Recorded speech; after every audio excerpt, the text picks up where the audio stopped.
information guys, laporan audit dan opini audit ini disusun berdasarkan buku Pratikum Audit.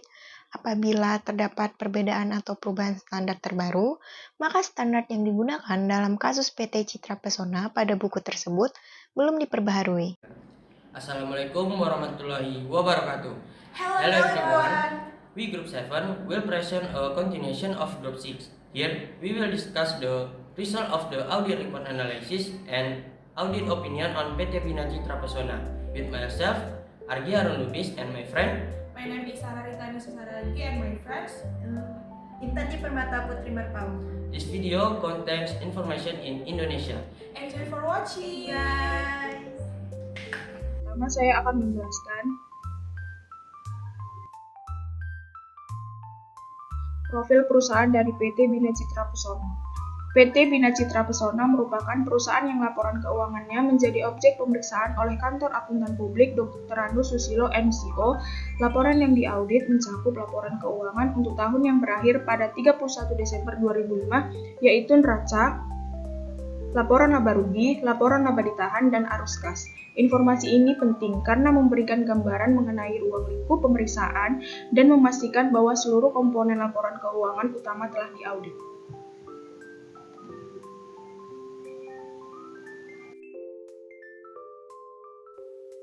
Pada slide kedua, saya akan menjelaskan definisi dari laporan audit.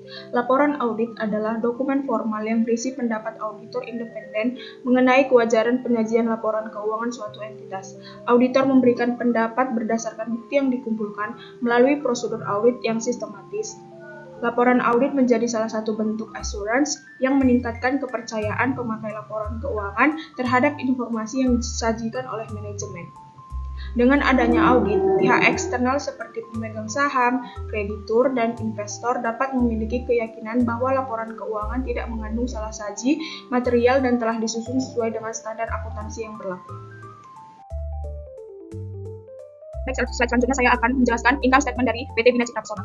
Pada sales tahun 2024, sebesar 6.198.326.000. Pada tahun 2023, 4.848.500.000. Sales return and sales discount pada tahun 2024 sebesar 65.716.000. Pada tahun 2023, 53.060.000. Net sales pada tahun 2024, 6.132.610.000. Pada tahun 2023, sebesar 4.795.440.000. Pada cost of goods sold pada tahun 2024, 3.599.278.000. Pada tahun 2023, 2.841.866.000. Sales gross profit pada tahun 2024, 2.533.332.000. Pada tahun 2023, 1.953.574.000. Wage and salaries expense pada tahun 2024, 1.314.292.000. Pada tahun 2023, 955.630.000. Employee income tax expense pada tahun 2024 sebesar 137.680.000. Pada tahun 2023 sebesar 105.424.000. Depreciation expense pada tahun 2024 sebesar 162.820.000. Pada tahun 2023, 128.844.000. Rent expense pada tahun 2024 sebesar 7.500.000. Pada tahun 2023, 7.500.000. Office supplies expense pada tahun 2024, 23.438.000. Pada tahun 2023, 17.230.000. Small equipment expense pada tahun 2024 sebesar 12.220.000. Pada tahun 2023, 5.976.000. Advertising expense pada tahun 2024 sebesar 27.140.000. Pada tahun 2023 sebesar 22.626.000. Insurance expense pada tahun 2024 sebesar 60.824.000. Pada tahun 2023, 51.474.000. Repairs and maintenance expense pada tahun 2024 sebesar 21.340.000. Pada tahun 2023, 35.738.000. Land and building tax expense pada tahun 2024, 37.350.000. Pada tahun 2023, 26.926.000. Electricity and telephone expense pada tahun 2024 sebesar 25.400.000. Pada tahun 2023, 21.340.000. Consultant fee pada tahun 2024, 26.200.000. Pada tahun 2023, 23.750.000. Other expense pada tahun 2024 sebesar 5.364.000. Pada tahun 2023, 914 perak. Bad debts expense pada tahun 2024 sebesar 21.227.000. Pada tahun 2023 sebesar 19.850.000. Freight out expense pada tahun 2024 sebesar 67.430.000. Pada tahun 2023, 56.300.000. Operation expenses total pada tahun 2024, 1.950.227.000. Pada tahun 2023, 1.479.520.000. Operation net income pada tahun 2024, 583.105.000. Pada tahun 2023, 474.052.000. Interest expense pada tahun 2024 sebesar minus 76.146.000. Pada tahun 2023 minus 55 juta. Profit or loss investment sales pada tahun 2024 64.438.000. Pada tahun 2023 sebesar 0. Investment revenue pada tahun 2024 21.005.000. Pada tahun 2023 16.648.000. Profit or loss fixed asset sales pada tahun 2024 30.540.000, pada tahun 2023 37.270.000. Other income and adjustment pada tahun 2024 sebesar 20.990.000, pada tahun 2023 sebesar 0. Other revenues expense total pada tahun 2024 42.233.000, pada tahun 2023 sebesar 1.036.000. Net income before tax pada tahun 2024 sebesar 540.872.000, pada tahun 2023 sebesar 473.016.000. Income tax pada tahun 2024 sebesar 183.305.000, pada tahun 2023 160.444.000. Net income pada tahun 2024 sebesar 357.567.000, pada tahun 2023 312.571.400. Selanjutnya saya akan menjelaskan cash flow statement pada PT Bina Citra Persona. Yang pertama adalah net income. Net income pada tahun 2024 357.567.000, pada tahun 2023 312.571.400. Depreciation expense pada tahun 2024 sebesar 139.060.000, pada tahun 2023 128.844.000. Profit from the sale of fixed asset pada tahun 2024 sebesar 0, pada tahun 2023 sebesar minus 37.276.000. Interest on account receivable net pada tahun 2024 180.500.000, pada tahun 2023 4.678.000. Increase other receivable pada tahun 2024 sebesar 9.100.000, pada tahun 2023 sebesar 0. Increase inventory net pada tahun 2024 sebesar 190.988.000, pada tahun 2023 minus 507.294.000. Increase prepaid expense pada tahun 2024 sebesar 34.406.000, pada tahun 2023 12.774.000. Decrease marketable securities net pada tahun 2024 sebesar 685.880.000, pada tahun 2023 sebesar 0. Increase account payable pada tahun 2024 sebesar 94.934.000, pada tahun 2023 sebesar 218.096.000. Increase income tax payable pada tahun 2024 sebesar 12.372.500, pada tahun 2023 minus 6.227.400.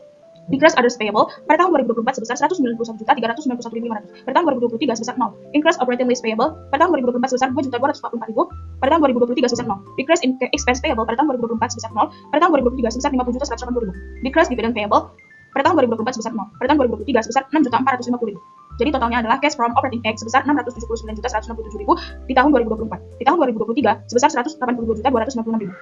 Fixed assets pada tahun 2024 sebesar 1.198.456.000, pada tahun 2023 sebesar minus 28.756.000. Long term investment pada tahun 2024 sebesar minus 354.439.000, pada tahun 2023 sebesar minus 270.280.000. Cash to investing activities-nya pada tahun 2024 sebesar 1.552.895.000, pada tahun 2023 sebesar 299.036.000. Long term notes payable pada tahun 2024 sebesar 957 juta, pada tahun 2023 sebesar 250 juta. Capital lease payable pada tahun 2024 sebesar 195.804.000, pada tahun 2023 sebesar 0. Adjustment to retained earnings pada tahun 2024 sebesar 950 juta, pada tahun 2023 sebesar 0. Dividen pada tahun 2024 sebesar minus 31.450.000, pada tahun 2023 minus 31.450.000. Return earning reserve for payment pada tahun 2024 sebesar 950 juta, pada tahun 2023 sebesar 0. Cash from financing activities pada tahun 2024 sebesar 1.114.354.000, pada tahun 2023 sebesar 218.550.000. Increase decrease in capital pada tahun 2024 sebesar 240.626.000, pada tahun 2023 101.810.000. Cash balance at December pada tahun 2024 sebesar 690.050.000, pada tahun 2023 sebesar 588.240.000. Jadi hasil cash balance at December pada tahun 2024 sebesar 930.676.000, pada tahun 2023 sebesar 690.050.000.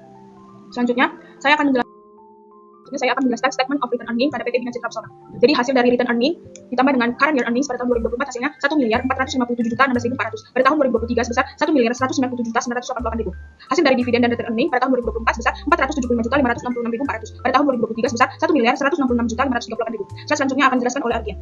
Baiklah, di sini saya akan menjelaskan tentang CALK PT Bina Citra Persona yang berakhir pada tahun 2023 dan 2024. Kita masuk kepada informasi umum. PT Bina Citra Persona adalah distributor parfum dan produk kecantikan, didirikan di Yogyakarta, Indonesia pada tanggal 21 April 1989. Lebih tepatnya, pabrik dari kantor PT Bina Citra Persona berlokasi di Jalan Gagak Rimang, nomor 3, Yogyakarta. Perusahaan menangani distribusi berbagai produk seperti krim anti kerut, lotion, krim, parfum, dan semprotan deodoran.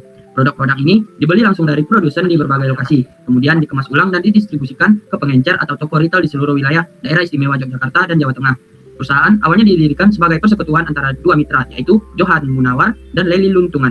Kedua mitra ini juga merupakan pendiri perusahaan. Johan Munawar menjabat sebagai manajer produksi di sebuah perusahaan kosmetik ternama, sedangkan Leli Luntungan bekerja sebagai tenaga penjual di perusahaan yang sama. Mengingat skala distribusi dan pentingnya bagi usaha kecil dan pengencer yang tidak dapat memperoleh diskon dari pabrik besar, Johan dan Leli mendirikan kemitraan ini pada tahun 1989. Perusahaan memiliki fasilitas yang terbagi ke dalam 6 ruang utama, yaitu ruang penerimaan barang, ruang penyimpanan, ruang pengemasan, ruang pengiriman, bengkel, serta ruang kantor. Struktur organisasi PT Bina Citra Persona pada tahun 2023 dan 2024 itu sama semua. Kita masuk kepada ringkasan kebijakan akuntansi penting. Kebijakan akuntansi umum laporan keuangan yang diadopsi perusahaan disusun sesuai dengan prinsip akuntansi yang berlaku di Indonesia.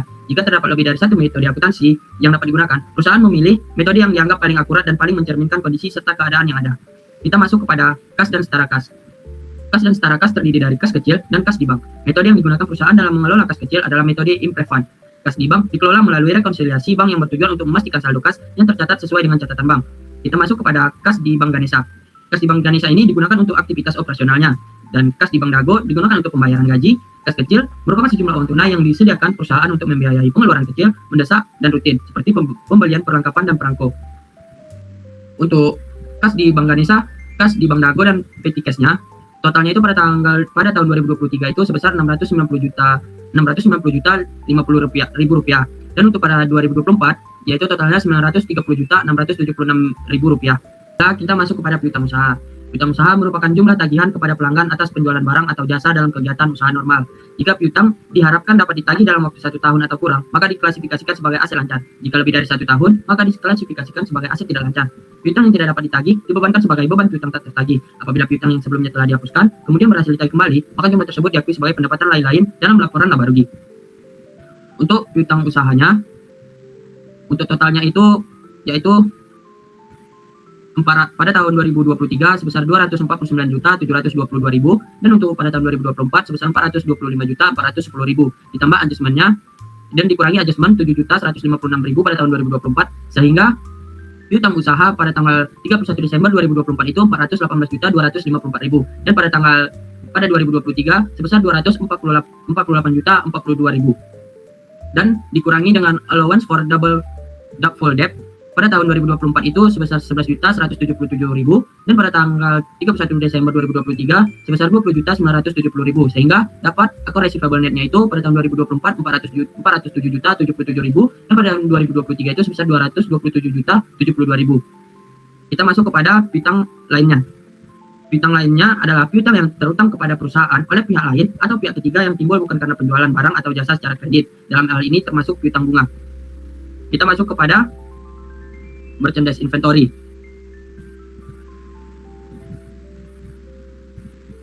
Sabar. Merchandise inventory. Kita masuk kepada inventory. Persediaan ditentukan berdasarkan harga terendah antara harga pokok FIFO atau harga pasar. Pada akhir setiap periode dilakukan perhitungan persediaan fisik. Kita masuk kepada persediaan barang dagang. PT Bina Citra Pesona terdiri dari barang-barang seperti minyak, krim, lotion, dan parfum. Dan untuk persediaan perlengkapan kantor terdiri dari barang-barang yang digunakan untuk operasional kantor yang mendukung kegiatan administrasi dan operasional untuk memastikan kantor berjalan lancar. Setelah itu kita masuk kepada persediaan peralatan kecil. Persediaan peralatan kecil adalah daftar atau catatan peralatan kecil yang dimiliki oleh kantor atau perusahaan yang digunakan untuk mendukung operasional. Barang-barang ini biasanya berupa peralatan tetap, memiliki masa pakai yang lama tetapi relatif murah. Untuk persediaan peralatan kantor pada tahun 2023 itu sebesar 1.576.054.000 rupiah, dan pada tahun 2024 sebesar 1.774.042.000 rupiah. Kita masuk kepada prepaid expense atau biaya dibayar di muka. Biaya dibayar di muka ini adalah biaya yang telah dibayarkan oleh perusahaan pada awal periode untuk memperoleh barang atau jasa yang manfaatnya akan dirasakan pada periode berikutnya. Beberapa jenis akun biaya dibayar di muka yang umum terdapat dalam perusahaan antara lain itu asuransi, sewa, dan iklan. Biaya asuransi dibayar di muka merupakan pembayaran premi asuransi yang dilakukan terlebih dahulu oleh perusahaan untuk memperoleh perlindungan asuransi dalam jangka waktu tertentu di masa yang akan datang. Untuk asuransi dibayar di muka, perusahaan mengasuransikan bangunan dan persediaan dengan nilai pertanggungan sebesar 1.500.000.000. Dan seiring dengan ekspansi pasar perusahaan, pada tahun ini nilai pertanggungan tersebut ditingkatkan menjadi 2 miliar. Biaya sewa dibayar di muka merupakan biaya sewa yang telah dibayar terlebih dahulu untuk masa sewa yang akan datang. Untuk sewa dibayar di muka PT Citra Pesona menyewa sebuah bangunan dari PT Pilar Utama yang berlokasi tidak jauh dari gedung utama perusahaan. Selama tahun 2024, gudang tersebut dalam kondisi kosong dan tidak digunakan. Kita masuk kepada biaya iklan dibayar di muka. Biaya ini merupakan biaya iklan yang telah dibayar terlebih dahulu oleh perusahaan atas jasa periklanan yang akan dilaksanakan di masa mendatang. Untuk iklan dibayar di muka PT Bina Citra Pesona mempercayakan seluruh kegiatan periklanan kepada CV Handri. Berdasarkan permintaan Handi, telah disusun daftar transaksi antara CV Handi dan PT Bina Citra Pesona selama tahun 2024, yaitu pada tahun 2024 itu totalnya 107.282.000, dan pada tahun 2023 itu sebesar 72.876.000. Kita masuk kepada marketable securities. Securities adalah dokumen yang memiliki nilai ekonomi dan diakui serta dilindungi oleh hukum. Sekuritas berfungsi sebagai alat pembayaran, perdagangan, penagihan atau bukti kepemilikan, dan memiliki nilai yang dapat diperdagangkan atau ditukar di pasar modal atau pasar uang. kita masuk pada marketable securities net. Marketable securities net pada tahun 2024 itu sebesar 166.400.000 rupiah, dan pada tahun 2023 sebesar 852.280.000 rupiah. Selanjutnya kita masuk kepada fixed asset.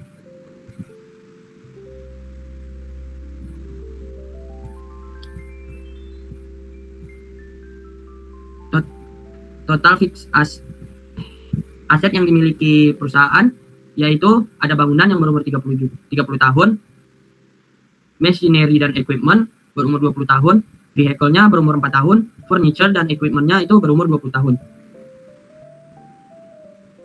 Dan kita masuk kepada total carrying value. Untuk beginning balance-nya itu pada tahun 2024 itu sebesar 2.210.426.000, dan untuk addition-nya itu 1.026.400, deduction-nya itu sebesar minus 79.200.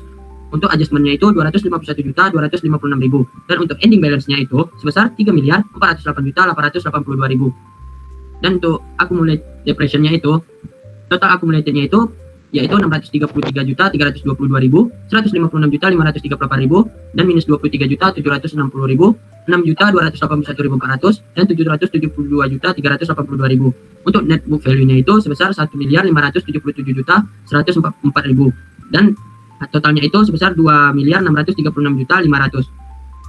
Dan untuk pada tahun 2023 beginning balance-nya itu 2.143.900, addition-nya itu 89.432.000, deduction-nya itu 42 juta, dan adjustment-nya kosong, dan ending balance-nya itu sebesar 2.210.432.000. Dan untuk accumulated depreciation-nya pada totalnya itu 504.478.000, 128.844.000, dan totalnya itu sebesar 633.322.000. Untuk net book value-nya itu sebesar 1.639.422.000, dan totalnya itu sebesar 1.577.110.000. Dan aset lain, kita masuk kepada aset lainnya. Untuk aset lainnya itu pada tahun 2024 sebesar 354.439.000, dan untuk pada tahun 2023-nya itu tidak memiliki aset lainnya. Kita masuk kepada account payable. Account payable totalnya itu pada tahun 2024 itu sebesar 397.660.000, dan pada tahun 2023 itu sebesar 442.272.000. Dan adjustment-nya itu pada tahun 2024 sebesar 143.596.000, dan untuk 2023 itu sebesar 4.050.000. Dan setelah dijumlahkan dapatlah total pada tahun 2024 account payable-nya itu sebesar 541.256.000, dan pada tahun 2023 itu sebesar 446.322.000. Kita masuk kepada income tax payable. Pada tahun 2024 kita mendapat total income tax payable-nya itu sebesar 141.276.000, dan pada tahun 2023 kita mendapat total income-nya itu 128.903.100. Kita masuk kepada other payable. Total other payable pada tahun 2024 yaitu sebesar 173.322.000, dan pada tahun 2023 sebesar 364.713.500. Kita masuk kepada operating lease payable. Totalnya itu pada tahun 2024 adalah sebesar 2.244.000, dan pada tahun 2023 itu adalah 0. Untuk non current liabilities pada long term notes payable-nya pada tahun 2024 itu sebesar 950 juta, pada tahun 2023-nya itu adalah 0. Untuk capital lease payable-nya pada 2024 sebesar 195.804.000, dan pada 2023 itu adalah sebesar 0. Kita masuk kepada equity. Pada stok premiumnya terdapat capital stock pada tahun 2024 sebesar 1.850 juta, dan stok premiumnya itu sebesar 1.106.054.000. Untuk Desembernya itu 2023-nya itu adalah 0. Kita masuk pada return earning. Total return earning pada tahun 2024 itu sebesar 1.425.566.400. Untuk tahun 2023 sebesar 1.099.449.400. Kita masuk kepada revenue and expense. Pengakuan pendapatan dan beban adalah proses pencatatan dan pengakuan pendapatan dalam laporan keuangan. Ketika jumlahnya dapat diukur secara andal dan manfaat ekonomi dari transaksi tersebut kemungkinan akan mengalir ke entitas. Pendapatan PT Bina Citra Pesona berasal dari penjualan berbagai produk seperti krim beraroma buah, lotion, minyak, kolagen, dan parfum semprot. Untuk net sales-nya pada 2024 yaitu sebesar 6.132.610.000. Untuk 2023, 4.795.440.000. Kita masuk kepada cost of goods sold. Total cost of goods sold-nya pada tahun 2024 yaitu 3.599.278.000. Untuk 2023, 2.841.866.000. Kita masuk kepada operating expense. Total operating expense-nya pada tahun 2024 yaitu sebesar 1.950.227.000. Untuk 2023-nya itu sebesar 1.479.522.000. Kita masuk kepada other revenue and expense. Kita masuk pada total other revenue pada tahun 2024 sebesar 33.913.000 dan untuk 2023 sebesar 53.964.000. Kita masuk kepada other expense. Other interest expense-nya totalnya itu pada 2024 sebesar 76.146.000. Untuk 2023 sebesar 55 juta. Kita masuk kepada income tax. Untuk total income tax-nya pada 2024 sebesar 183.305.000 dan pada 2023 sebesar 160.444.000. Kita masuk ke earning per share. Laba per saham dihitung dengan membagi laba bersih dengan jumlah rata-rata tertimbang saham biasa yang beredar selama tahun tersebut. Kita masuk pada dividen yang terakhir, yaitu dividen yang dibagikan kepada pemegang saham diakui sebagai kewajiban dalam laporan posisi keuangan pada periode di mana dividen tersebut diumumkan. Sekian yang bisa saya sampaikan dari CALK PT Bina Citra Pesona. Apabila ada salah mohon dimaafkan. Kita melanjutkan slide sebelumnya. Tujuan utama audit adalah untuk menyatakan apakah laporan keuangan telah disajikan secara wajar sesuai dengan prinsip akuntansi yang berlaku umum. Selain itu, audit juga bermanfaat untuk mengurangi risiko informasi, khususnya kemungkinan bahwa laporan keuangan bersih kesalahan yang signifikan. Audit juga membantu meningkatkan transparansi dan akuntabilitas perusahaan, serta memberikan rekomendasi atas kelemahan sistem pengendalian internal. Melalui audit, pemangku kepentingan dapat mengambil keputusan ekonomi dengan lebih percaya diri.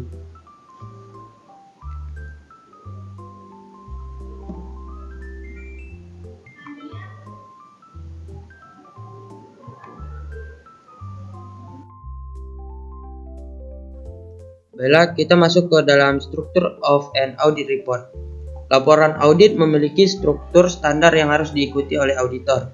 Struktur ini dimulai dari judul laporan yang menegaskan bahwa audit dilakukan oleh auditor independen. Selanjutnya, terdapat paragraf pendahuluan yang menjelaskan laporan keuangan mana saja yang diaudit. Laporan kemudian menjabarkan tanggung jawab manajemen dalam penyusunan laporan keuangan, serta tanggung jawab auditor dalam memberikan pendapat. Setelah itu, terdapat paragraf lingkup audit yang menjelaskan standar audit yang digunakan serta prosedur yang dilaksanakan. Bagian terpenting adalah paragraf opini, di mana auditor menyatakan pendapatnya mengenai kewajaran laporan keuangan. Terakhir, laporan ditutup dengan tanggal dan tanda tangan auditor sebagai bentuk pertanggungjawaban profesi.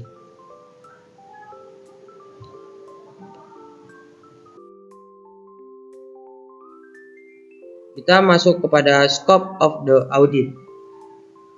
Dalam laporan audit dijelaskan bahwa auditor melakukan pemeriksaan standar auditing dari Ikatan Akuntansi Indonesia. Ini berarti auditor harus merencanakan dan melaksanakan audit secara profesional untuk memperoleh keyakinan memadai bahwa laporan keuangan bebas dari salah saji material. Ruang lingkup audit meliputi pengujian atas bukti-bukti transaksi, evaluasi atas kebijakan akuntansi yang digunakan perusahaan, serta penilaian terhadap kewajaran penyajian laporan keuangan secara keseluruhan. Auditor juga menilai estimasi signifikan yang dibuat oleh manajemen, misalnya estimasi beban, kewajiban, dan penyusutan. Seluruh proses ini menjadi dasar bagi auditor dalam memberikan opininya.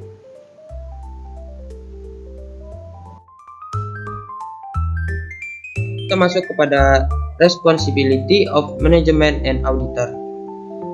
Dalam laporan audit dinyatakan bahwa manajemen bertanggung jawab atas penyusunan laporan keuangan, termasuk pemilihan prinsip akuntansi yang sesuai dan penerapan pengendalian internal yang memadai. Sedangkan auditor bertanggung jawab untuk memberikan pendapat mengenai kewajaran penyajian laporan keuangan tersebut. Auditor tidak bertanggung jawab atas isi laporan keuangan itu sendiri, tetapi bertanggung jawab memastikan apakah informasi tersebut telah disajikan secara wajar berdasarkan bukti audit. Perbedaan tanggung jawab ini penting agar tidak terjadi salah persepsi mengenai siapa yang bertanggung jawab terhadap kesalahan atau salah saji dalam laporan keuangan. Baiklah, mungkin penjelasan dari saya ini saja, dan slide selanjutnya akan dijelaskan oleh teman saya yaitu Intan. Oke guys, saya bakal melanjutkan dari materi sebelumnya, yaitu audit find or kind findings. Yang maksudnya itu, selama pemeriksaan, auditor menemukan beberapa salah saji yang perlu disesuaikan. Auditor mengidentifikasi bahwa terdapat utang dagang sebesar 7.760.000 yang belum dicatat karena cek pembayaran hilang.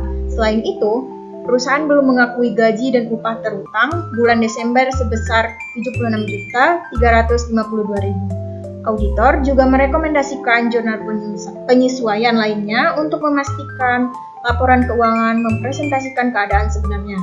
Temuan-temuan ini menunjukkan bahwa pencatatan kewajiban perusahaan masih belum sepenuhnya akurat dan perlu perbaikan. Analysis of audit findings. Salah saji yang ditemukan auditor, maksudnya itu terutama terkait dengan kewajiban yang belum dicatat.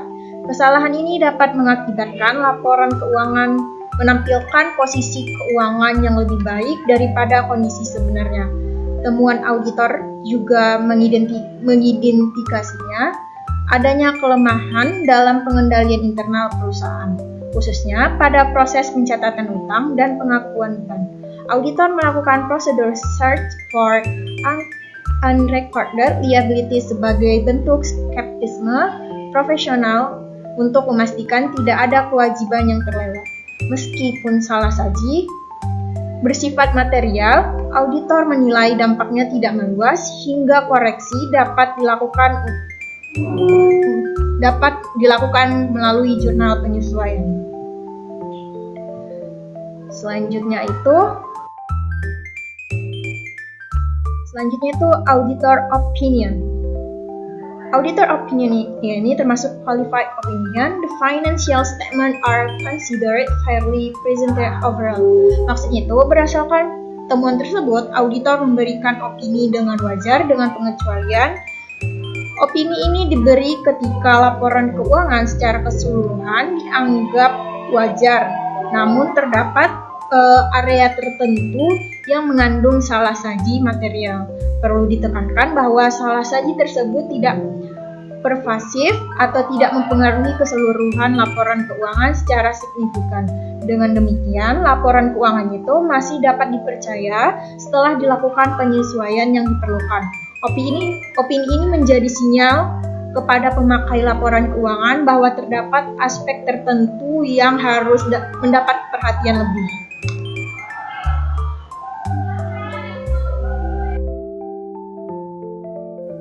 Selanjutnya itu kita masuk ke Accounting Standard atau PSAK-nya. The company applies Indonesia Financial Accounting Standard atau PSAK-nya, including PSAK 14 Inventories, PSAK 16 Fixed Asset, PSAK 46 Income Tax, PSAK 30 atau 73 Leases, PSAK 56 itu earning per share. Maksudnya itu dalam penyusunan laporan keuangan, perusahaan menggunakan prinsip akuntansi berterima umum di Indonesia atau biasa dipakai di Indonesia atau PSAK.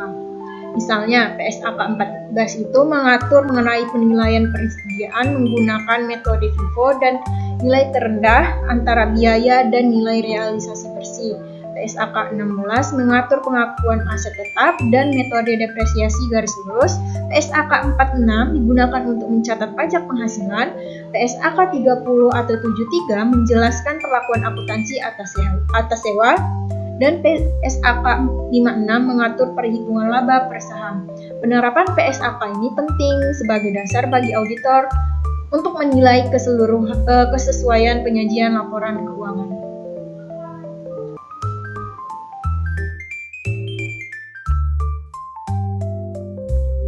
Kasus ini menggambarkan penerapan teori audit secara nyata konsep materiality terlihat ketika auditor menilai bahwa salah saji pada kewajiban itu cukup signifikan untuk memerlukan penyesuaian. Audit risk model juga diterapkan, di mana risiko inheren dan risiko pengendalian pada akun kewajiban cukup tinggi sehingga auditor meningkatkan pengujian. Auditor juga menerapkan professional skeptis dalam menelusuri hutang yang belum dicatat. Selain itu, konsep sufficiency and appropriate evidence diterapkan ketika auditor mengumpulkan bukti melalui pemeriksaan dokumen, konfirmasi, dan penelusuran transaksi. Teori fair presentation juga mendasari auditor dalam menilai kewajaran laporan keuangan secara keseluruhan. Jadi kesimpulannya, berdasarkan analisis terhadap laporan auditor PT Bina Citra Pesona dapat disimpulkan bahwa auditor telah melaksanakan prosedur audit sesuai standar IAI. Auditor menemukan beberapa salah-saji material terkait kewajiban yang belum dicatat, namun sifatnya tidak meluas. Oleh karena itu, auditor memberikan opini wajar dengan pengecualian. Laporan audit ini menegaskan perlunya perusahaan memperbaiki pencatatan dan pengendalian internal, terutama dalam area pengakuan beban dan utang.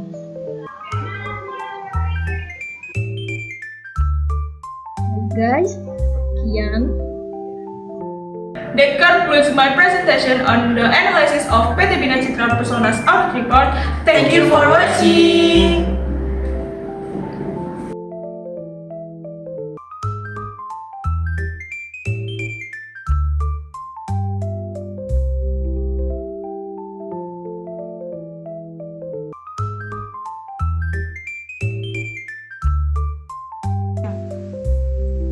Baiklah, kita masuk kepada risk assessment. Pada risk assessment ini ada A2110.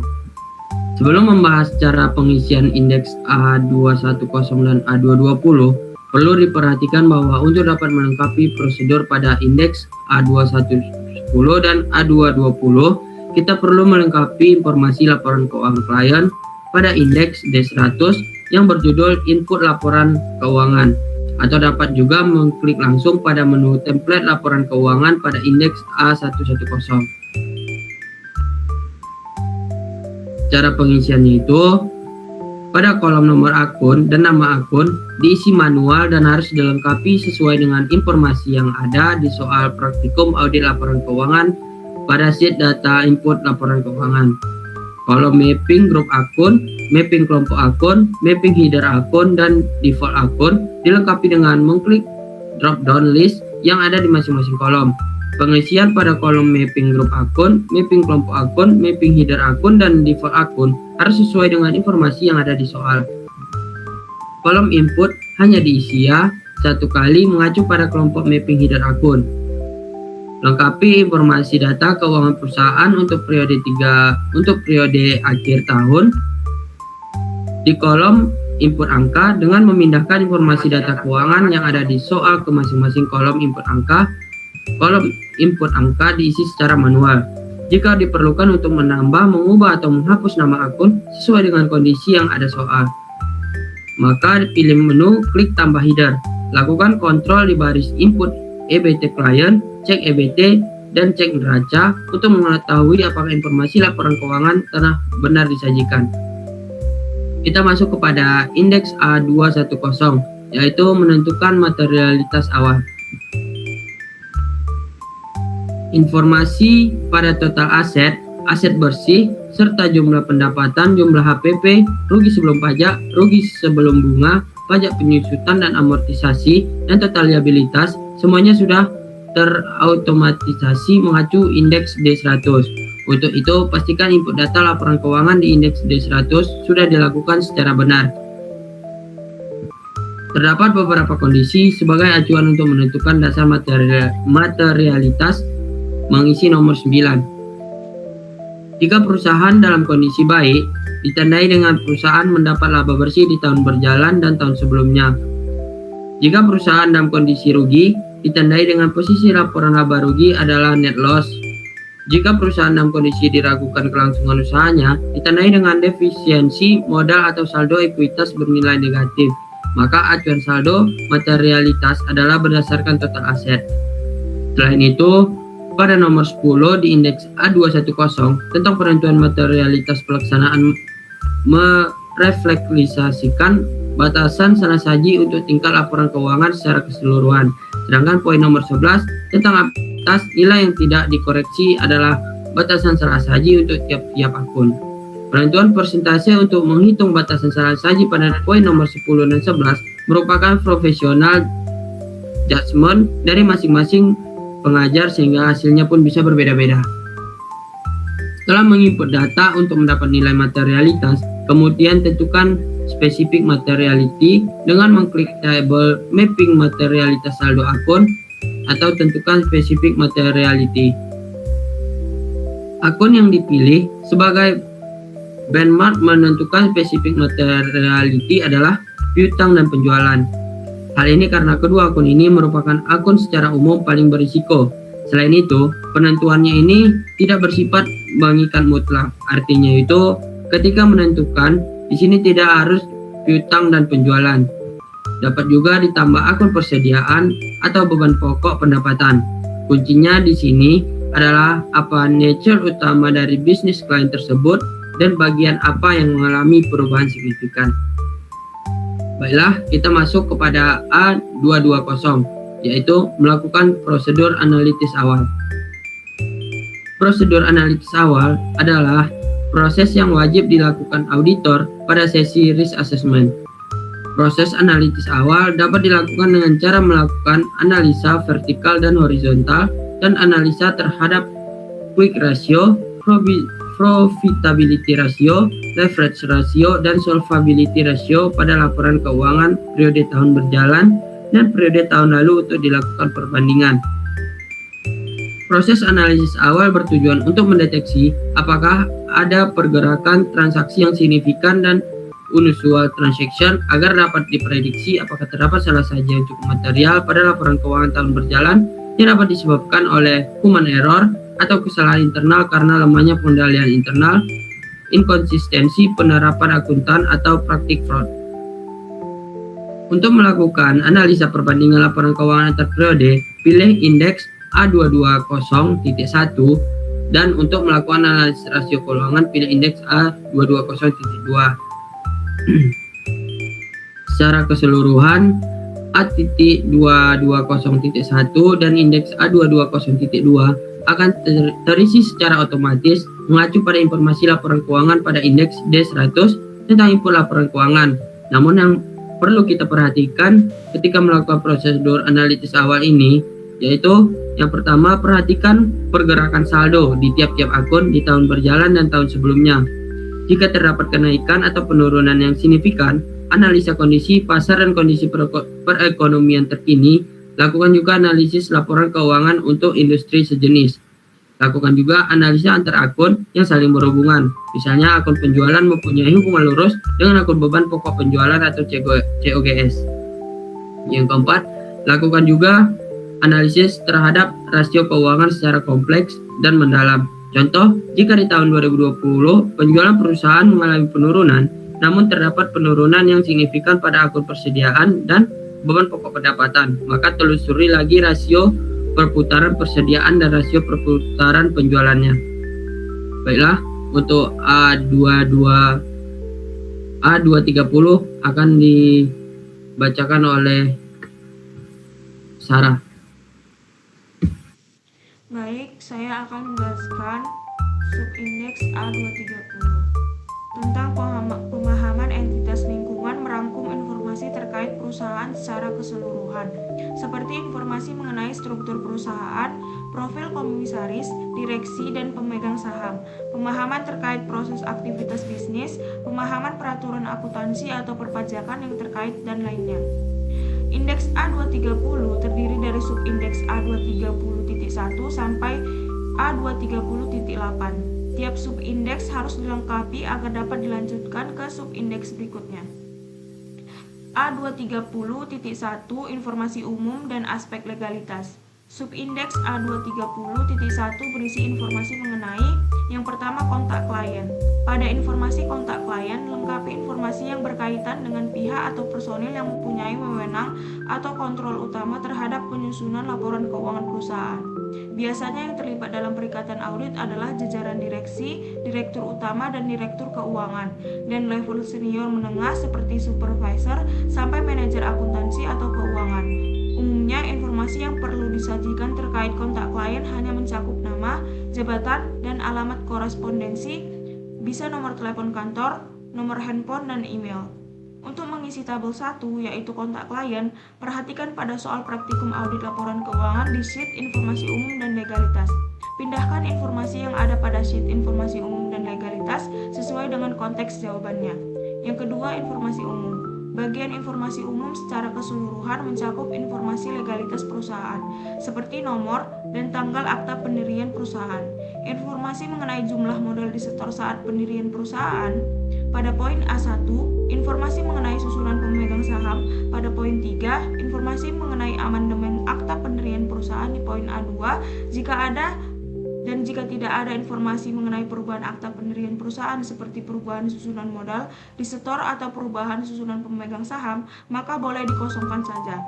Selain itu, bagian informasi umum juga mencakup informasi tentang legalitas perusahaan lainnya, seperti surat izin usaha, tanda daftar perusahaan, dan sebagainya. Untuk mengisi tabel-tabel yang ada di bagian informasi umum, perhatikan pada soal praktikum audit laporan keuangan di sheet informasi umum dan legalitas. Pindahkan informasi yang ada pada sheet informasi umum dan legalitas sesuai dengan konteks jawabannya.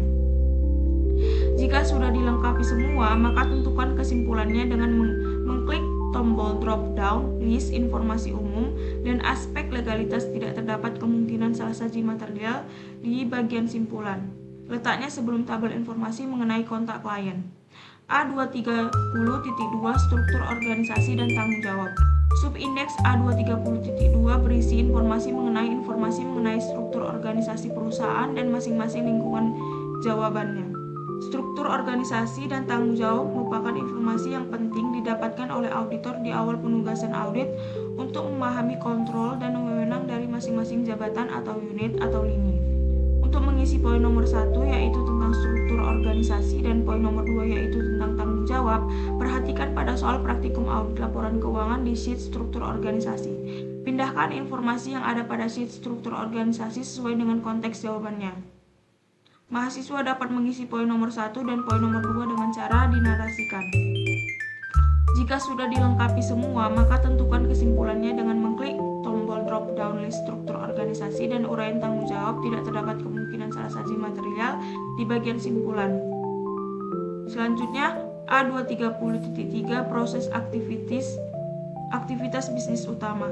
Indeks A230.3 merupakan rangkuman terkait pemahaman proses aktivitas bisnis perusahaan.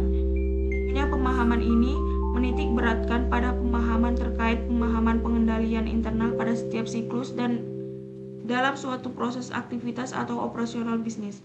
Pada aplikasi Atlas, siklus tersebut diuraikan menjadi beberapa kategori, yaitu siklus penjualan, piutang usaha, dan penerimaan.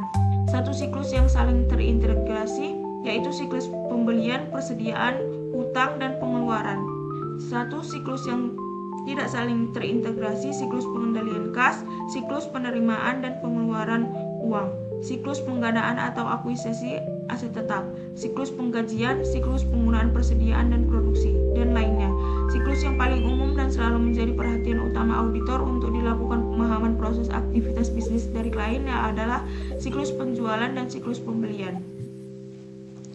Pada soal praktikum audit laporan keuangan di sheet proses bisnis terdapat dua siklus utama, yaitu siklus pembelian dan siklus penjualan, di mana kedua siklus ini yang akan menjadi perhatian utama pada case di soal.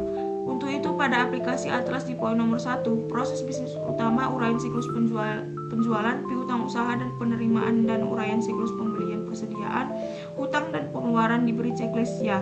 Di opsi pilih untuk pilihan pada uraian siklus lainnya dikosongkan saja. Karena uraian siklus persediaan dan siklus penjualan yang terpilih untuk dilakukan pengujian pemahaman aktivitas bisnisnya, maka muncul dua tabel kosong pada masing-masing rangkuman uraian siklus penjualan dan uraian siklus pembelian. Tabel ini masing-masing harus dilengkapi dengan informasi terkait penjelasan yang lebih terperinci terkait proses aktivitas bisnis di siklus pembelian dan penjualan dengan mengacu pada informasi di soal. Pada soal praktikum audit laporan keuangan di sheet proses bisnis, perhatikan informasi di uraian siklus, baik pada siklus pembelian maupun persediaan, hutang dan pengeluaran maupun pada siklus penjualan, piutang usaha dan penerimaan. Informasi tersebut merefleksikan secara terperinci dan terstruktur terkait proses aktivitas bisnis perusahaan saat proses pembelian bahan baku maupun saat proses penjualan. Jika Jika sudah dilengkapi semua, maka tentukan kesimpulannya dengan mengklik tombol drop down list proses aktivitas bisnis utama terdapat kemungkinan salah saji material. Di bagian simpulan letaknya sebelum kotak poin 1 tentang proses bisnis utama, kemudian akan muncul kotak kuning dengan pertanyaan, jelaskan kemungkinan salah saji material tersebut. Pertanyaan ini dapat diisi dengan jawaban seperti contoh berikut ini. Karena pengendalian internal pada siklus tersebut belum sepenuhnya memadai, lihat di soal pada sheet proses bisnis di baris akhir. Setelah uraian siklus penjualan berakhir, terdapat keterangan simpulan bahwa pengendalian internal belum sepenuhnya memadai. A230.4 tentang pemahaman atas peraturan yang relevan.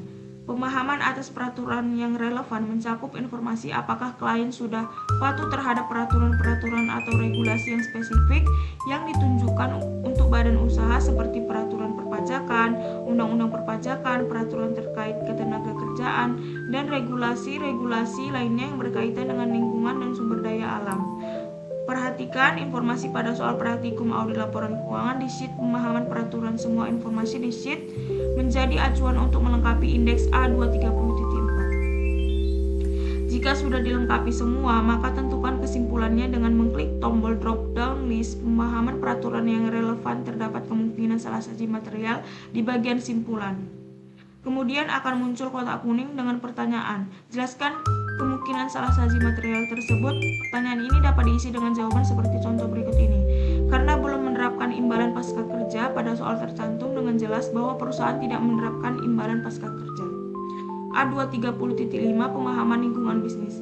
Umumnya pemahaman lingkungan bisnis akan menjadi dasar bagi auditor dalam mengidentifikasi risiko bisnis. Untuk itu, dalam melakukan analisa atau pemahaman lingkungan bisnis, setidaknya auditor mengacu pada variabel berikut ini: tren industri sejenis, kondisi perekonomian nasional, amandemen atau perubahan standar penyusunan laporan keuangan, perubahan regulasi atau peraturan dari pemerintah, perkembangan teknologi, keadaan alam, dan ketersediaan energi. Perhatikan informasi pada soal praktikum audit laporan keuangan di sheet pemahaman lingkungan bisnis. Semua informasi di sheet pemahaman lingkungan bisnis menjadi acuan untuk melengkapi indeks A230.5. Jika sudah dilengkapi semua, maka tentukan kesimpulannya dengan mengklik tombol drop down list pemahaman lingkungan bisnis tidak terdapat kemungkinan salah saji material di bagian simpulan. A230.6 Analisis kelangsungan usaha. Terkait informasi mengenai kelangsungan usaha di awal siklus pre-engagement, auditor sudah menemukan kondisi perusahaan yang akan mengajukan restrukturisasi atas pinjaman. Atas kondisi pengajuan restrukturisasi ini, maka perusahaan dapat dikatakan terindikasi adanya isu kelangsungan usaha. Untuk itu, pada pertanyaan di poin B, H, dan I, yaitu pernyataan yang menyangkut dengan ketidakmampuan perusahaan untuk melunasi pinjamannya di waktu yang telah ditentukan diisi dengan ada. Di luar isu restrukturisasi, karena tidak ada informasi yang spesifik yang tercantum pada soal, maka pertanyaan selain poin B, H, dan I dapat dijawab dengan tidak ada. Jika sudah dilengkapi semua, maka tentukan kesimpulannya dengan mengklik tombol drop down list analisis kelangsungan usaha tidak terdapat kemungkinan salah saji material di bagian simpulan. A230.7 Pemahaman penyiapan dan penyusunan laporan keuangan. Pemahaman penyiapan dan penyusunan laporan keuangan adalah pemahaman terkait prosedur yang berkaitan dengan siklus penyusunan laporan keuangan. Siklus penyusunan laporan keuangan umumnya meliputi siklus penyiapan laporan keuangan, pencatatan jurnal penyesuaian, dan informasi mengenai transaksi antar pihak berelasi perusahaan. Perhatikan informasi pada soal praktikum audit laporan keuangan di sheet penyusunan laporan keuangan. Semua informasi di sheet penyusunan laporan keuangan menjadi acuan untuk melengkapi indeks A230.7. Jika sudah dilengkapi semua, maka tentukan kesimpulannya dengan mengklik tombol drop down list. Pengendalian penyiapan dan penyusunan laporan keuangan sudah memadai di bagian simpulan. A230.8 Analisis faktor kecurangan. Tindakan kecurangan atau fraud dalam suatu perusahaan dapat terjadi karena 3 faktor berikut ini. Yang pertama, tekanan, kesempatan, dan rasionalisasi. Ketiga faktor ini lazimnya dikenal dengan istilah fraud triangle, pressure, opportunity, and rationalization. Pada aplikasi Atlas, fraud triangle direfleksikan pada pernyataan di poin 1, tekanan, pada poin 2, kesempatan, dan pada poin 3, yaitu rasionalisasi. Pada soal yang terlampir di sheet fraud terdapat informasi sebagai berikut. Yang pertama, akun persediaan tidak dilakukan estimasi atas penurunan nilainya padahal sudah ada beberapa barangnya yang obsolete, namun tetap dihitung sebagai persediaan normal. Yang kedua, terdapat penjualan kepada pihak ketiga dengan dokumen penjualan lengkap, tetapi ketika dilakukan konfirmasi piutang usaha kepada debitur, maka debitur menyatakan penjualan persediaan termasuk merupakan konsinyasi persediaan sebesar 250 juta. Secara garis besar, kondisi ini mencerminkan bahwa tidak adanya pengawasan atau kontrol yang efektif dari orang yang bertanggung jawab pada bagian atau unit kerja tertentu. Hal ini dapat memacu tindakan fraud di mana pemicunya adalah karena ada kesempatan akibat tindakan pengawasan yang tidak efektif.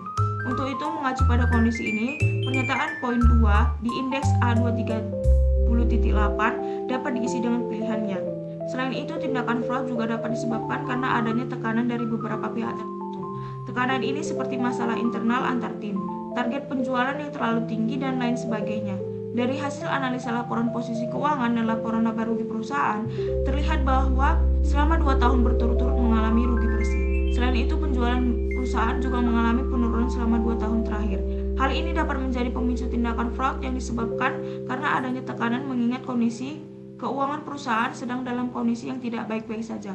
Untuk itu, pernyataan poin 1A sampai 1C di indeks A230.8 dapat diisi dengan pilihannya. Jika sudah dilengkapi semua, maka tentukan kesimpulannya dengan mengklik tombol drop down list analisis faktor kecurangan. Terdapat kemungkinan salah saji material di bagian simpulan. Selanjutnya adalah indeks A240 tentang analisa inherent risk, mencakup analisa terkait inherent risk yang dapat muncul pada perusahaan yang dapat menyebabkan salah saji yang material pada penyajian laporan keuangan perusahaan. Inherent risk atau risiko bawaan bersinggungan dengan risiko bisnis. Oleh sebab itu, ketika melakukan analisa inherent risk atau risiko bawaan, maka perlu diperhatikan juga faktor-faktor yang menjadi pertimbangan dalam melakukan proses pemahaman lingkungan bisnis. Pada aplikasi Atlas di indeks A.240 terdapat informasi faktor-faktor yang menjadi pertimbangan identifikasi dan penilaian risiko. Poin faktor-faktor yang menjadi pertimbangan identifikasi dan penilaian risiko akan terisi secara otomatis mengacu pada informasi tentang risiko bisnis yang telah dilengkapi sebelumnya di indeks A230.5. Untuk itu, mahasiswa hanya perlu memastikan bahwa informasi yang dilengkapi di indeks A230.5 sudah benar sesuai dengan informasi yang ada di soal. Terdapat catatan penting pada indeks A2.240 yang perlu diperhatikan adalah poin di financial statement level nomor 1. Poin tersebut merupakan professional judgment auditor dalam menilai inherent risk pada level laporan keuangan saat pelaksanaan audit. Dalam contoh di atas, faktor penyebab yang menjadi pertimbangan yang dipilih adalah faktor perubahan lingkungan bisnis yang signifikan dan faktor lainnya. Namun contoh ini tidak bersifat baku. Contoh lain yang dapat dipilih menjadi faktor penyebab adalah faktor pengendalian internal yang kurang memadai dan faktor perubahan lingkungan bisnis yang signifikan. Yang kedua, sebagai respon dari kedua faktor tersebut, risk material misstatement yang dipilih adalah high atau direpresentasikan dengan inisial H. Untuk lebih menguatkan asumsi ini, pada kolom respon auditor dapat diisi dengan argumen auditor seperti contoh berikut ini. Setelah melakukan pemahaman proses aktivitas bisnis, ternyata pengendalian internal belum sepenuhnya memadai. Selain itu, sebagai imbasnya dari pandemi COVID-19, perusahaan mengalami transformasi bisnisnya menjadi serba digital. Selain itu, kebijakan PSBB atau social dan physical distancing menjadi tantangan auditor dalam mengumpulkan bukti yang akurat di lapangan. Atas kedua dasar ini, risk material misstatement yang dipilih adalah high. Yang ketiga, untuk poin di account level nomor 2, pada dasarnya semua akun tersebut harus diisi melalui drop down list untuk per itemnya. Hanya saja yang sudah tercantum sebagaimana di gambar 6 hanya merupakan suatu contoh atau gambaran terkait analisa inherent risk untuk akun-akun yang dinilai beresiko tinggi. Panduan cara melengkapi drop down list untuk tiap-tiap akun di poin account level. Yang pertama, ambil satu contoh akun yaitu kas dan setara kas. Lakukan analisis untuk tiap pernyataan berikut. Apakah akun kas dan setara kas merupakan transaksi yang sering terjadi? Jawabannya ya. Apakah ada salah saji yang dikoreksi pada periode lalu pada akun kas dan setara kas? Jika tidak ada informasi spesifik di soal, maka jawabannya tidak. Apakah akun kas dan setara kas rentan terhadap perubahan lingkungan bisnis? Jawabannya tidak. Karena jika ada perubahan lingkungan bisnis tidak dapat mempengaruhi akun kas dan setara kas. Apakah akun kas dan setara kas terdapat kontingensi yang teridentifikasi jika tidak ada informasi spesifik di soal? Maka jawabannya tidak. Apakah akun kas dan setara kas dapat berdampak pada kerugian? Jawabannya ya. Apakah akun kas dan setara kas mendapat perhatian khusus atas akuntansi atau pelaporan? Jawabannya tidak, karena tidak ada pelaporan atau peraturan akuntansi yang spesifik mengatur akun kas dan setara kas. Apakah akun kas dan setara kas memiliki kerumitan yang kompleks? Jawabannya tidak, karena secara nature akun kas dan setara kas bukan akun yang memiliki kerumitan yang kompleks. Apakah akun kas dan setara kas adalah akun transaksi dengan pihak berelasi yang signifikan? Jawabannya tidak. Apakah akun kas dan setara kas adalah akun yang diukur menggunakan estimasi? Jawabannya ya. Apakah akun kas dan setara kas adalah akun yang signifikan yang tidak rutin? Jawabannya tidak. Menentukan likelihood of risk occurring dan magnitude impact of risk. H adalah high dan L adalah low. Pada akun kas dan setara kas merupakan transaksi yang sering terjadi sehingga likelihood of risk occurring-nya dapat dikategorikan sebagai high, sehingga magnitude impact of risk-nya juga high. Oke, selanjutnya pada bagian A250 akan dijelaskan oleh Intan. Oke, selanjutnya Banget. ke 2A2160 komunikasi dengan TCWG dan SPI. Pada A250 memahami lingkungan dan pengendalian internal. Tentang control risk merupakan dokumentasi dari hasil dan penilaian auditor atas pengendalian internal di suatu perusahaan. Auditor perlu memahami bagaimana pengendalian internal di suatu perusahaan itu dijalankan dan apakah pengendalian internal tersebut berjalan efektif, karena hal ini nantinya akan berpengaruh terhadap prosedur audit berikutnya, seperti pengumpulan bukti audit dan penentuan sampel.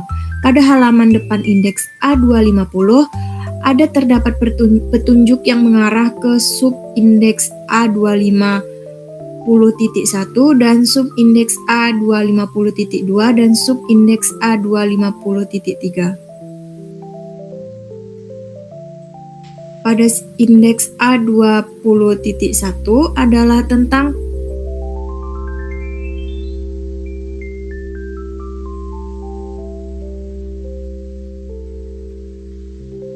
tentang memahami pengendalian internal perusahaan pada level entitas secara keseluruhan. Pada tampilan utama indeks A250.1 terdapat kotak dengan tulisan evaluasi pemahaman pengendalian.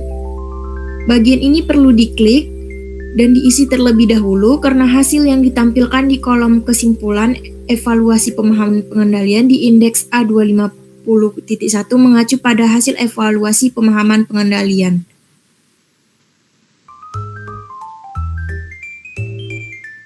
Catatannya, informasi yang tertulis di kolom penjelasan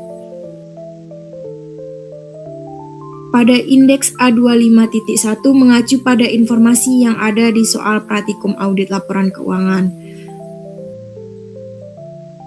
Agar dapat memberikan analisa yang lebih mendalam lagi, di kolom penjelasan pada indeks A25.1 berdasarkan masing-masing judgement dengan tetap mengacu pada informasi yang ada di soal. Kedua, penjelasan yang terdapat di bagian checklist pengendalian internal ini sifatnya tidak mengikat mutlak. Artinya, hanya bersifat sebagai referensi atau contoh pengisian di kolom penjelasan dan simpulan, sepenuhnya menjadi tanggung jawab masing-masing dosen ataupun mahasiswa yang bersangkutan dengan tetap mengacu pada soal. Jika sudah dilengkapi semuanya, maka tentukan kesimpulan dengan mengklik tombol drop-down list pengendalian internal tingkat entitas belum sepenuhnya memadai di bagian simpulan. Pada kotak, jelaskan kelemahan pengendalian tersebut dapat diisi dengan mengacu informasi yang ada di soal. Contohnya itu adalah sebagai berikut. Karena berdasarkan pemahaman yang diperoleh auditor, terdapat defisiensi kontrol dalam pengendalian internal. Defisiensi tersebut dapat ditemui dalam aspek lingkungan pengendalian, aktivasi pengendalian, dan pemantauan atas pengendalian. Selanjutnya itu A250.2 dan A250.3 itu subindeks keduanya adalah tentang memahami pengendalian internal perusahaan pada level siklus bisnis dan operasional. Subindeks A25.2 mencakup informasi tentang uraian siklus penjualan, piutang, dan penerimaan. Dan subindeks A25.3 mencakup informasi tentang uraian siklus persediaan, pembelian atau pengeluaran, dan hutang dagang. Mengapa kedua uraian siklus tersebut muncul secara otomatis? Hal ini disebabkan karena pada indeks A230.3 sebelumnya sudah memiliki uraian siklus penjualan, piutang, dan penerimaan, dan uraian siklus pembelian, persediaan, dan hutang dagang untuk dilakukan pemahaman proses aktivitas bisnis dari klien. Kolom identitas risiko meminta informasi terkait risiko apa yang muncul dari tiap uraian siklus. Dalam melakukan identifikasi risiko yang berkaitan dengan laporan keuangan, umumnya risiko yang muncul adalah risiko salah saji. Untuk hal itu, hanya beberapa uraian siklus yang memiliki risiko salah saji, yaitu jika terdapat proses yang berkaitan langsung dengan akun tertentu dan pengaruh nilai pada suatu akun tertentu. Jika uraian siklus yang tertera tidak berkaitan langsung dengan akun, maka di bagian identifikasi risiko dapat diisi dengan N-A.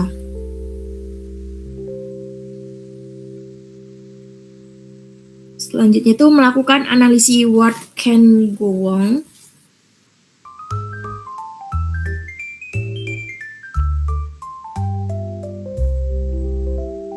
What can go wrong adalah melakukan identifikasi atas jenis kesalahan-kesalahan yang dapat terjadi pada kegiatan operasional perusahaan. Kesalahan tersebut bisa saja tidak berdampak signifikan bagi perusahaan atau berdampak signifikan berupa material bagi perusahaan. Analisis what can go wrong juga sebagai indikator apakah internal kontrol perusahaan sudah berjalan dengan efektif.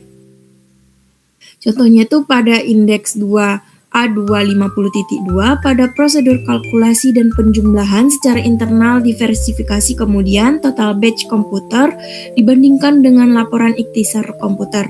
Maka what can go wrong adalah jika ada suatu kondisi terdapat perbedaan antara penjumlahan manual dengan total di batch komputer dan laporan ikhtisar komputer dikarenakan adanya salah input harga barang atau kuantitas barang di sistem.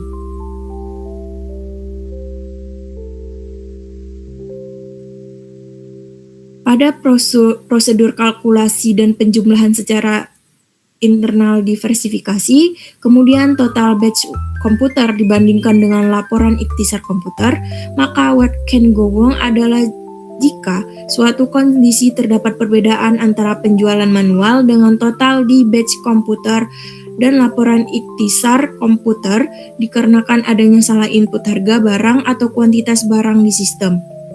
Yang ketiga itu mengisi list dokumen yang dibutuhkan untuk setiap siklus di kolom. Di kolom dokumentasi aktivitas pengendalian. Untuk dapat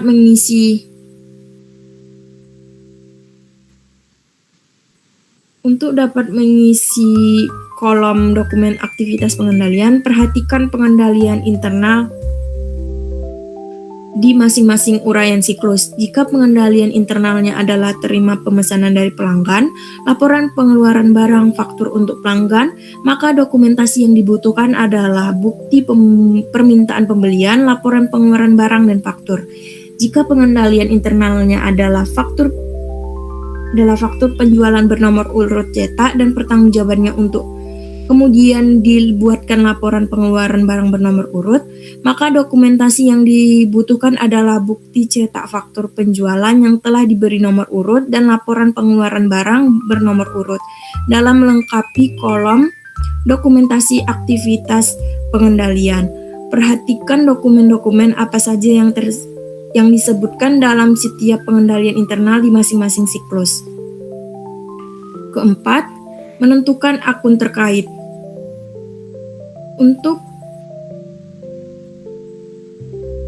Untuk menentukan akun apa saja yang terkait dalam setiap pengendalian internal, maka cara paling mudah adalah dengan mengacu pada informasi di kolom identifikasi risiko terlebih dahulu. Jika di kolom identifikasi risiko adalah N-strip A, maka akun terkait dapat dikosongkan. Jika di kolom identifikasi risiko teridentifikasi muncul risiko pada pengendalian tersebut, maka di kolom akun terkait harus diisi sesuai dengan konteks pengendalian internal tersebut. Kelima, menentukan asersi tiap pengendalian internal. Asersi E dan assistance C adalah asersi E adalah assistance, C adalah completeness, A dan C adalah accuracy and cut off, and V adalah valuation. Untuk menentukan apakah prosedur internal tersebut merupakan asersi E, C, A, dan C atau V, maka dapat mengacu pada kondisi berikut ini. Jika pengendalian internal hanya mengatur tentang pengumpulan dokumen-dokumen, membahas tentang proses verifikasi internal antara tanggal, total, harga, dan kuantitas, dan membahas tentang proses otorisasi dan pemeriksaan dokumen pendukung, maka pengendalian internal dilakukan untuk memenuhi asersi bahwa transaksi itu ada dan sudah dilengkapi dengan dokumen pendukung seperti asersi C dan asersi E. Jika pengendalian internal mengatur tentang membandingkan total batch komputer dengan ikhtisar komputer dan atau pembukuan transaksi sesegera mungkin setelah barang dan jasa terima, maka pengendalian internal dilakukan untuk memenuhi asersi bahwa transaksi itu nilainya sudah benar dan terjadi sesuai periode, yaitu asersi A dan C. Jika pengendalian internal mengatur tentang proses rekonsiliasi bank, maka pengendalian internal dilakukan untuk memenuhi asersi bahwa transaksi itu sudah benar dan dapat dievaluasi sebagai nilai yang akan tercantum di akun aset dan atau liabilitas, yaitu asersi V. Menentukan apakah pengendalian internal perusahaan really on control dan bagaimana hasil dari TOC analisis. Untuk mengisi kolom really on control dan TOC analisis merupakan judgement atau penilaian masing-masing dari dosen, sehingga untuk melengkapi kolom ini diserahkan sepenuhnya pada masing-masing dosen. Namun baik mahasiswa ataupun dosen dapat mengacu pada soal di sheet. Di baris akhir disimpulkan bahwa pengendalian internal belum sepenuhnya memadai, atau di sheet di baris akhir disimpulkan bahwa terdapat defisiensi dalam pengendalian internal. Simpulan ini dapat menjadi acuan untuk melengkapi kolom really on control agar dapat diisi dengan tidak, dan disimpulkan di TOC agar dapat diisi dengan tidak efektif untuk semua pengendalian internal. Namun sekali lagi, panduan ini bersifat absolut mutlak. Artinya, masing-masing dosen dan mahasiswa diperbolehkan untuk memiliki penilaian berbeda berdasarkan professional judgment. Selanjutnya, A260, komunikasi dengan TCWG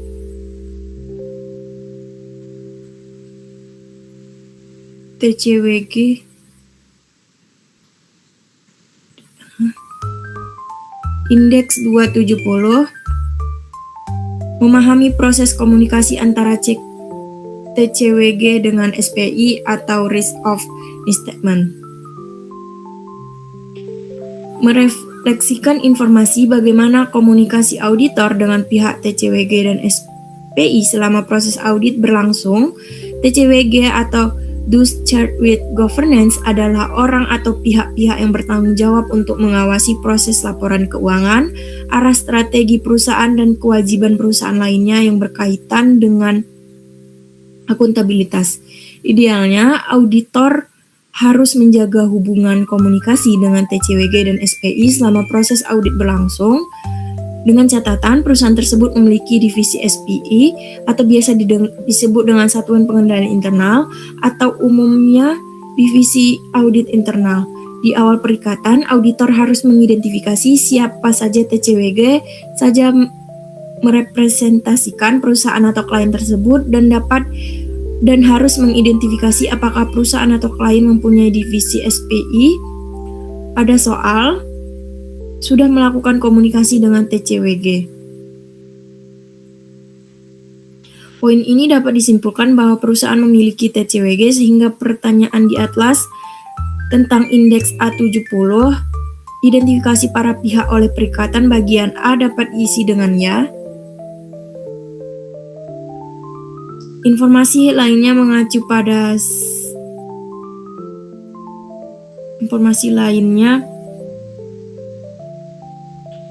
pada sheet mencantumkan informasi bahwa entitas mempunyai SPI namun hasil pekerjaan SPI tidak digunakan sebagai acuan oleh auditor. Poin ini dapat disimpulkan bahwa perusahaan memiliki SPI sehingga pertanyaan pada indeks A270 tentang identifikasi para pihak oleh perikatan bagian B dapat diisi dengannya.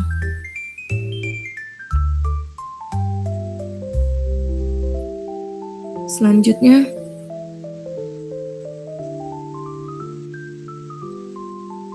A280 Audit Strategis Memorandum Update.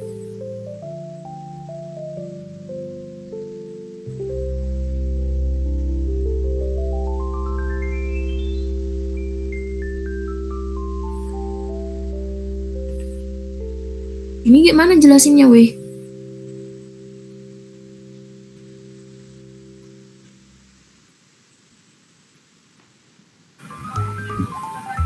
Nggak ada di ininya. Nggak ada. Coba tengok ke atas. Audit strategis memorandum. Ini kayak cuma tulisan doang sih. Nggak usah dijelasin. Nggak usah. Oke. Kita cari aja apa itu ya audit. Baca aja yang kuning itu. Nomor 10 itu. Selanjutnya audit strategi memorandum. Auditor harus memutakhirkan dan mengubah strategi audit secara keseluruhan dan rencana audit jika diperlukan selama pelaksanaan audit. Karakteristik perikatan. The adjustment is an annual audit of the financial statement of PT Bina Citra Pesona for the year ended Desember 30 pada tanggal 31 Desember 2004. Performed to obtain reasonable assurance and to express an opinion on whether the financial statement are fairly presented in accordance with Indonesian GAAP. The scope includes evaluation of internal control, substantive testing of transaction, verification of account balance, and analysis of required adjustment. The entity operates in the trading sector, making purchasing transaction, trade payable, and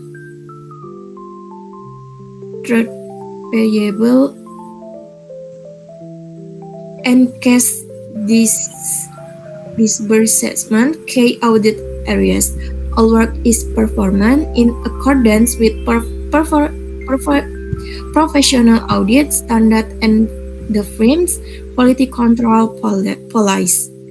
Tujuan pelaporan saat audit dan sifat komunikasinya itu, the objective is to express an opinion on the fairness of the financial statement with audit procedure performed partly during interim work and primarily at year ended, while communication are professional, timely, and directed to management regarding audit findings, required adjustment and their implication for financial reporting.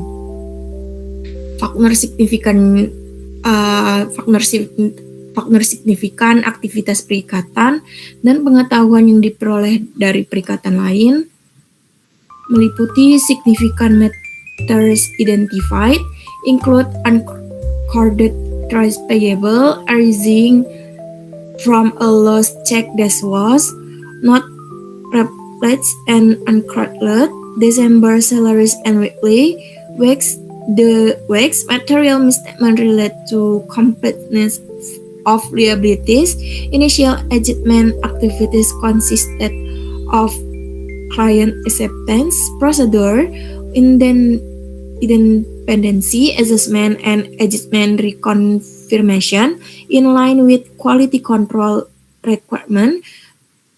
Knowledge from prior adjustment indicates weakness in control over the purchasing cycle, particularly in documentation verification and year-ended cut-off,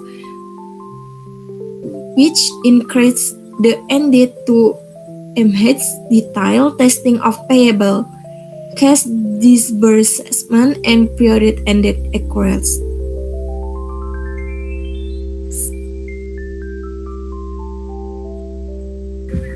Baiklah, sekian dari pembahasan kami tentang pre-adjustment dan risk assessment. Jika ada kekeliruan dalam penjelasan kami, mohon dimaafkan. Dan jika ada kesalahan, mohon dimaafkan juga. Billahi taufiq wal hidayah. Wassalamualaikum warahmatullahi wabarakatuh.